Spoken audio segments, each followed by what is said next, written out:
भविष्य की चिंता इतनी भारी पड़ गई कि एक पिता ने अपने ही परिवार का वर्तमान खत्म कर दिया।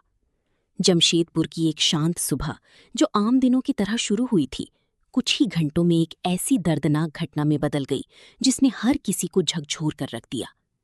60 वर्षीय रविंद्र प्रसाद सिंह, जो टाटा स्टील से हाल ही में रिटायर हुए थे, अपने परिवार के साथ एक सामान्य जीवन जी रहे थे। लेकिन उनके मन में एक डर लगातार बढ़ता जा रहा था, भविष्य का डर।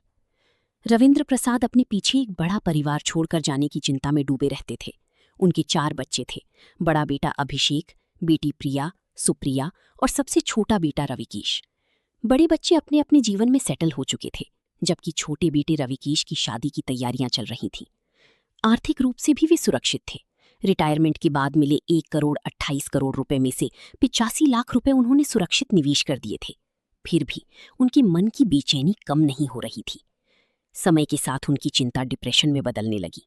महज कुछ दिनों में उनका वजन तेजी से घट गया। परिवार ने डॉक्टर से सलाह ली, लेकिन शायद जो तूफान उनके मन में चल रहा था उसे कोई समझ नहीं पाया।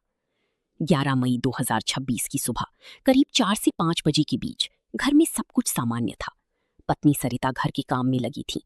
तभी एक छोटी सी बात पर दोनों के बीच बहस हो गई। लेकिन ये बहस अचानक एक खौफनाक मोड़ ले लेती है।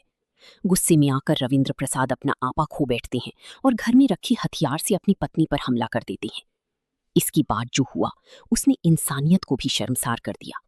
वो बिना रुके अपने ही घर के दूसरे कमरों में जाते हैं, जहां उनकी बेटी सुप्रिया, जो हाल ही में शादीशुदा थी और मां बनने वाली थी, सो रही थी। उन पर हमला कर उनकी जान ले लेते हैं। फिर अपने छोटे बेटे रविकीश को भी नहीं छोड़ते। कुछ ही पलों में एक ही घर में 3 जिंदगियां खत्म हो चुकी थीं। लेकिन कहानी यहीं खत्म नहीं होती। जब उन्हें एहसास होता है कि उन्होंने क्या कर दिया, तो वो खुद को खत्म करने की कोशिश करते हैं, लेकिन बच जाते हैं। फिर उसी खौफनाक सन्नाटे के बीच अपने बच्चों को फोन कर पूरी घटना बताते हैं। पुलिस जांच में उन्होंने अपना गुनाह कबूल कर लिया और कहा, इसकी माफी मुझे कभी नहीं मिलेगी। ये घटना सिर्फ एक अपराध नहीं, बल्कि एक कड़वी सच्चाई है कि जरूरत से ज्यादा चिंता और मानसिक दबाव इंसान को किस हद तक ले जा सकता है। सवाल ये है, क्या भविष्य की चिंता इतनी बड़ी हो सकती है कि इंसान अपना वर्तमान ही मिटा दे?